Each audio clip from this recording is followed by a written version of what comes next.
منذ القديم كان الإنسان يسكن الكهوف محتجبا من قساوة المناخ أو هربا من حيوانات مفترسة. عاش الإنسان في ظل الطبيعة، ينظر إلى الجبال الشامخة، يرتعد من صوت العواصف. كل هذه القوى الطبيعية جعلت الإنسان القديم ينظر إليها نظرة قداسة، فقدم لها الأضاحي والقرابين كي يحمي نفسه من شرها وأذاها.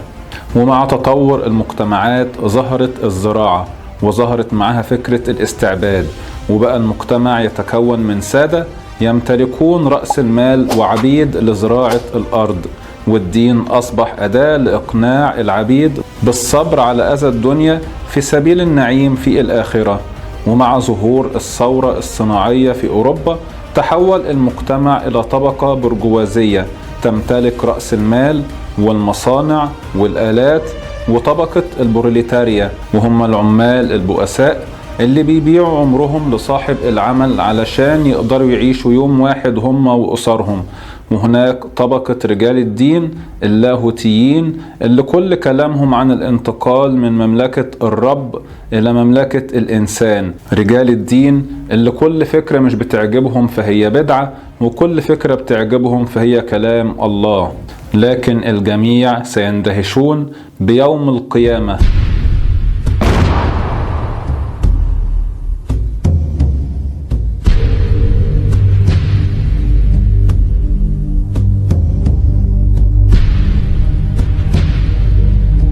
وهو يومنا نحن الشيوعيون، عندما ينعكس لهيب المدن المحترقة في السماء ليصنع الفجر مصحوبا بدوي المدافع وضربات المقصلة، ولن يكون هناك أي قديس يتحدث عن البركة مرة أخرى. فيا عمال العالم اتحدوا. لو الدين هبط من السماء إلى الأرض فنحن سنصعد من هنا من الأرض إلى السماء. صوار، إذا خسرنا فسنخسر الأغلال التي تقيد أيدينا، وإذا ربحنا فسنملك العالم أجمع. دي كانت رؤية ورسائل كارل ماركس مع شريك كفاحه فريدريك إنجلز في بيان الحزب الشيوعي. كارل ماركس كان مادي، بيكره كلمة فكرة أو جوهر أو فلسفة نظرية. كان شايف إن التاريخ لازم نحكم عليه وندرسه من الأحداث مش من الأفكار. لو الفلسفة تبدأ من الوعي والفكر لدراسة الحياة، فماركس هيبدأ بالحياة لدراسة الوعي والفكر. بعد وفاة كارل ماركس انتشرت أفكاره في جميع أنحاء العالم، الصين وكوبا والاتحاد السوفيتي. في الفيديو هنستخدم نفس أسلوب كارل ماركس، وهنشوف نتائج فكره على أرض الواقع. هل كارل ماركس كان بيحلم بالعدالة فعلا؟ هل كان بيحلم بالمساواة؟ ولا أفكاره نتج عنها دمار وخراب للعالم كله؟ هنعرف يعني إيه شيوعية، إيه هي المادية الجدلية، إيه هي نظرية فائض القيمة. هنقرب أكتر من أفكار كارل ماركس وفريدريك إنجلز. والجزء الأخير من الفيديو هو أهم جزء، الشيوعية في ميزان الإسلام.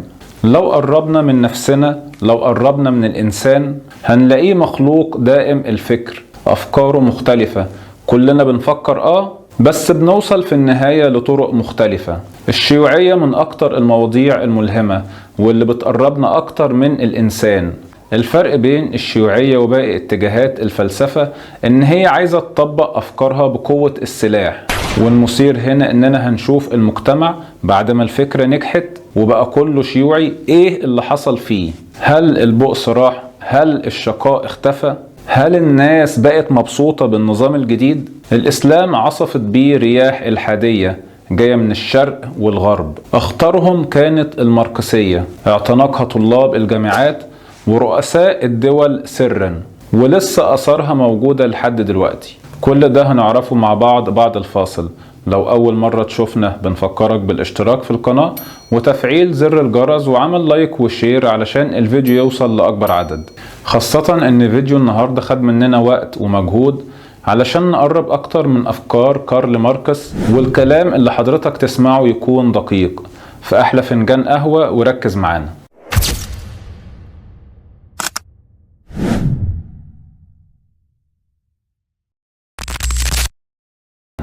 فيورباخ فيلسوف ألماني رؤيته إن الفلسفة لازم ترجع تاني لمكانتها وتبقى زي الدين في وظيفتها، ترجع تاني لأيام الإغريق، تكون أداة عملية لتغيير العالم.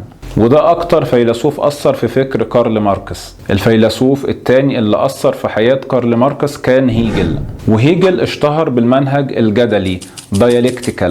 والمنهج الجدلي هو الصراع بين الفكرة وعكسها، الفكرة والنقيض. الصراع بين الاضدادات بيخلينا نفهم الموضوع بشكل أعمق. الجدلية هي أشياء ومعاني بينهم علاقات متبادلة، وكل واحد فيهم بيأثر في الآخر.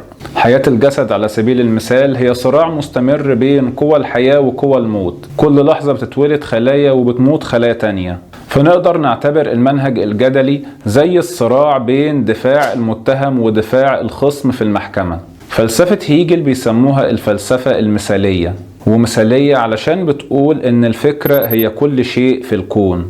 عمنا كارل ماركس بقى خد الفلسفة دي زي ما هي كده وقال إن المادة هي كل شيء في الكون، وإننا ممكن نفهم التاريخ من خلال الفلسفة الجدلية. بس الفلسفة هنا هتكون بين حاجات ملموسة مش بين أفكار. كارل ماركس هيفهم التاريخ من خلال الصراع بين العبيد والسادة، من خلال الصراع بين النبلاء، من خلال الصراع بين الدول. وكارل ماركس هيوصف الخلاف بينه وبين هيجل وهيقول: رأيت هذا العظيم واقف على رأسه فجعلته واقفا على قدميه.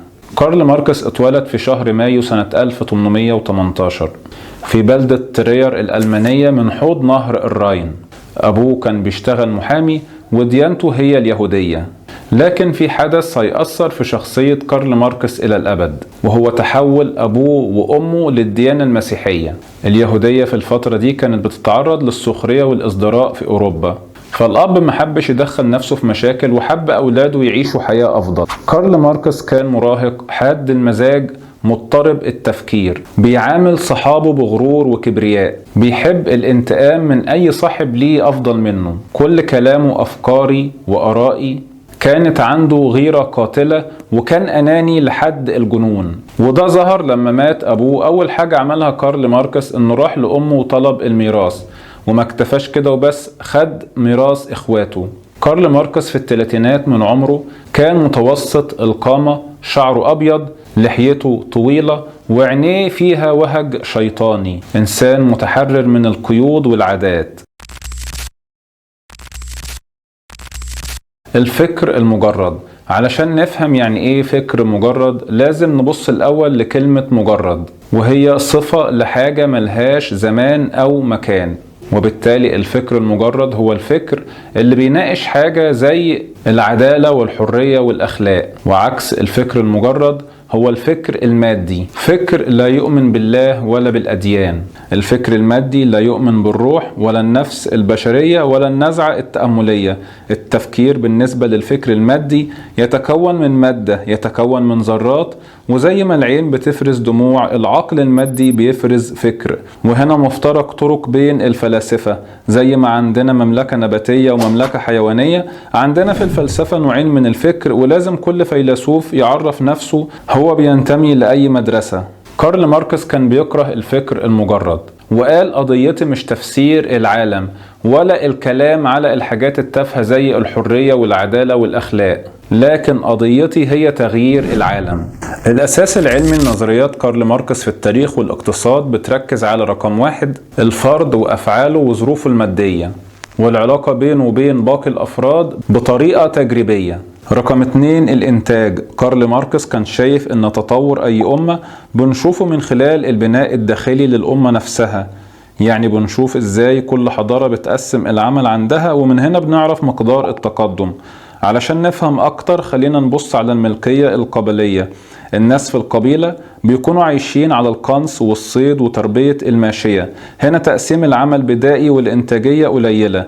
في روما مثلا كان عندنا رأس الهرم مواطنين مالكين، وقاعدة الهرم أرقاء وعبيد، وبينهم فلاحين بسطاء. بعد ظهور المسيحية المجتمع بقى أمراء ونبلاء وكهنة، ودول الفئة العليا، وفلاحين، ودول الطبقة المتوسطة، وآخر حاجة عندنا طبقة العمال والعبيد. فلسفة كارل ماركس هي أننا ما نعتمدش على كل اللي بيقوله البشر. أو بيفهموه علشان نوصل للبشر اللي هو من لحم ودم، ولكن هننطلق من الفعل اللي بيعبر عن سلوك الإنسان ونفهم منه المجرى الواقعي للحياة. ودي هي النظرة المادية للتاريخ، هنشوف البشر من خلال إنتاجهم المادي ومش من خلال إنتاجهم الفكري.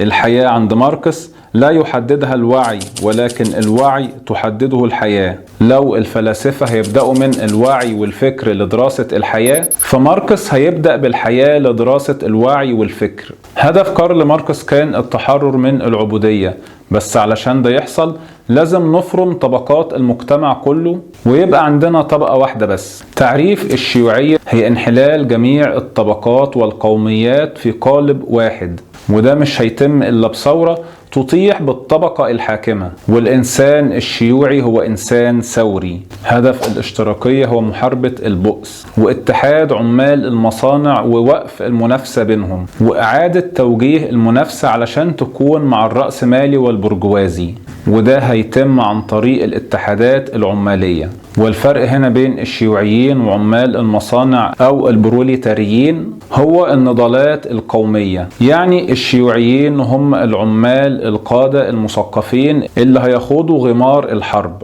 كارل ماركس كان شايف ان العامل في المصنع هيفضل عامل وابنه عامل، اما صاحب المصنع هيبقى عنده مصنع واثنين وثلاثة، وبالتالي رأس المال هيبقى في ايد مجموعة قليلة من الاشخاص مع البؤس والشقاء للبروليتاريا. طيب والحل يا عم ماركس؟ قالك نولع في امهم كلهم، كل اصحاب المصانع والساسة ورجال الدين هنولع فيهم كلهم ونقلب المجتمع رأسا على عقب. كل اللي فات ده بقى كوم، واللي جاي كوم تاني خالص. الشيوعية كانت شايفة ان الأسرة أداة من أدوات الإنتاج زيها زي آلات المصانع. طيب والحل يا عم ماركس؟ قالك مفيش حاجة اسمها أسرة، مفيش حاجة بقى اسمها أب يخلف لي 3-4 عيال ويشغلهم ويكسب من وراهم. المجتمع أولى بالأطفال من الأسرة. طيب والزوجة يا عم كارل؟ قالك مفيش حاجة اسمها راجل يختص بامرأة ليه، الستات ملك للمجتمع. كارل ماركس كان شايف ان لما يكون في حرية مطلقة للرجل والمرأة ده هيكون لصالح المجتمع، والأولاد اللي هيطلعوا لنا في النهاية هنوديهم معسكرات للتربية علشان يندمجوا مع الحزب الشيوعي، لأن الأسرة هتربي الأولاد تربية برجوازية، وكل أب بقى هيحاول يأمن مستقبل ابنه بمصنع أو حتة أرض، وده هيضر بالمجتمع.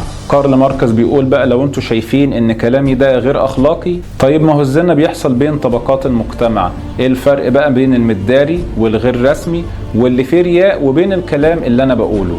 بالعكس، لما يكون في حرية جنسية للمرأة مش هيكون في بغاء ولا تجارة البغاء.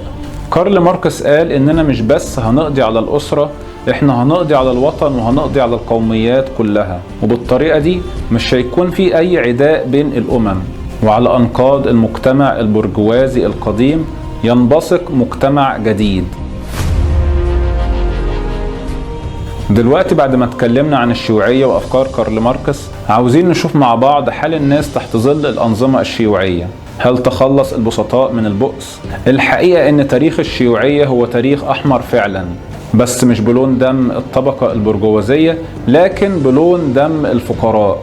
الشيوعية ارتكبت افظع الجرائم خلال القرن العشرين، شملت عمليات الترحيل القسري والمجازر والتعذيب والاختفاء القسري والقتل خارج نطاق القضاء وحملات الإرهاب السياسي والتطهير العرقي والاستعباد والتجويع المتعمد وإبادة جماعية. كمبوديا على سبيل المثال ارتكبت جماعة الخمير الحمر هناك جرائم ضد الإنسانية. 2 مليون مواطن هناك ماتوا بسبب المجاعة الناتجة عن تجربة كارل ماركس الاقتصادية.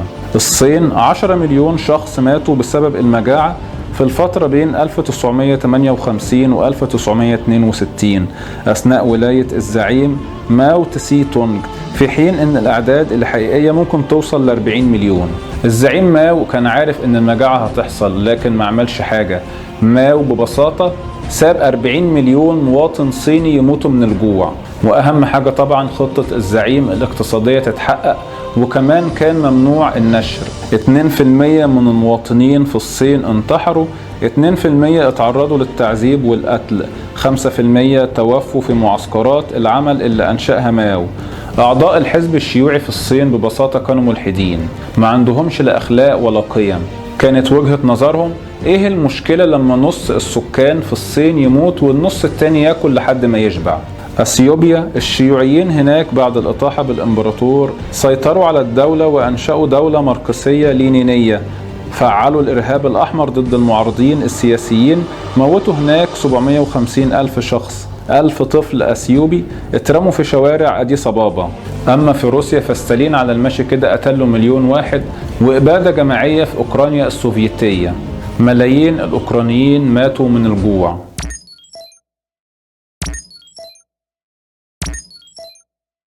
دي أهم نقطة في فلسفة كارل ماركس. نظرية فائض القيمة بتقول إن العمل الإنساني هو اللي بيحدد قيم الأشياء. السلع القيمة العمل اللي تم عليها كان كبير، يعني لا رأس المال ولا الآلات هي اللي بتحدد قيمة السلعة، مجهود العامل بس هو اللي بيحدد قيمتها، وبالتالي للعمال الحق في الاستيلاء على كل ما ينتجه العمل.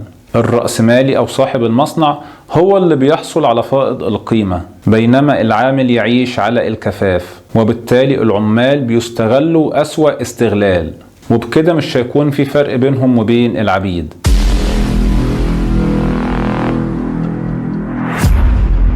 بل نقذف بالحق على الباطل فيدمغه فإذا هو زاهق ولكم الويل مما تصفون. الشيوعية عادة الإسلام علنا ودون مواربة.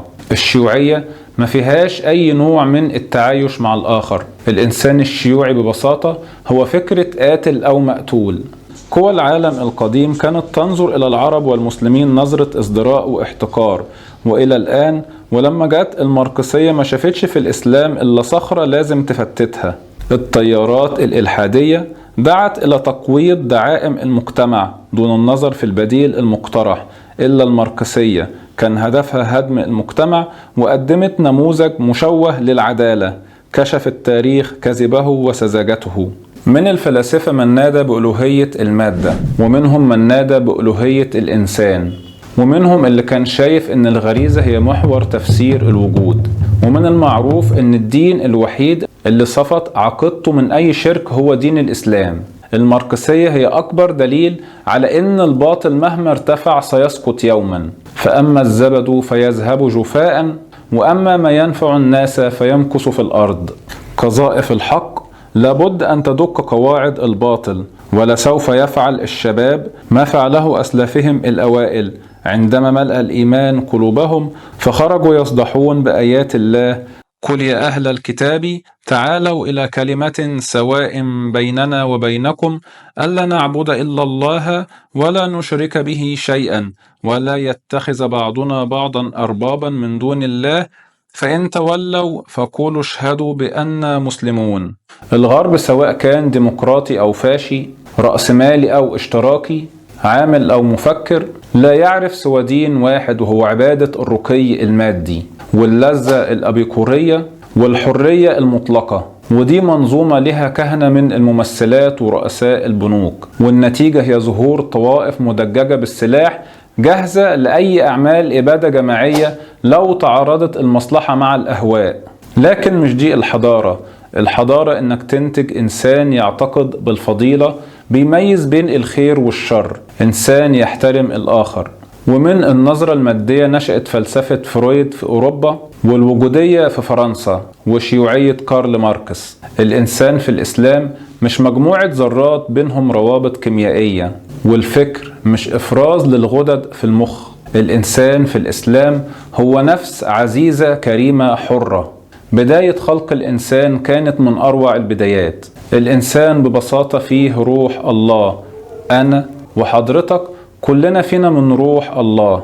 الروح اللي دايما بتحس بتأنيب الضمير لما بتعمل حاجة غلط. الروح هي البوصلة اللي بتقود الإنسان. ولما هبط الإنسان إلى الأرض لقى نفسه بين مخلوقات هو أعلى منها في المنزلة والرفعة. لو الماركسية عندها استعداد لثورة حمراء تبيد الجميع في سبيل تطبيقها، فالإنسان في الإسلام هو أمة بل عالم بأسره. في الماركسية كانت الناس بتترمي في غياهب سجون سيبيريا لو رأي الإنسان لا يتفق مع السلطة الحاكمة. الإسلام مش بس ما فيهوش إكراه في الدين، ده لو حضرتك مسلم أصلا ورحت تصلي علشان ترضي الناس مش هتتقبل ليك صلاة.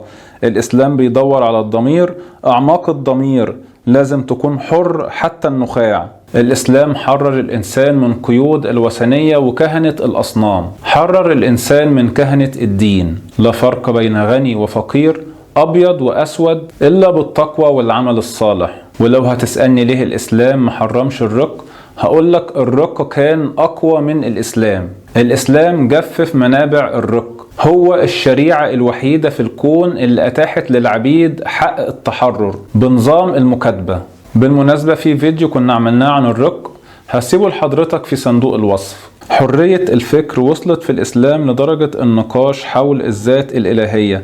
فلسفة المسلمين حفظت التراث الفلسفي والفكري والعلمي، ولولاها لفقدنا الكثير من التراث الثقافي. والإسلام علشان يمنع وجود المال في أيدي قلة قليلة من الأشخاص فرض الزكاة.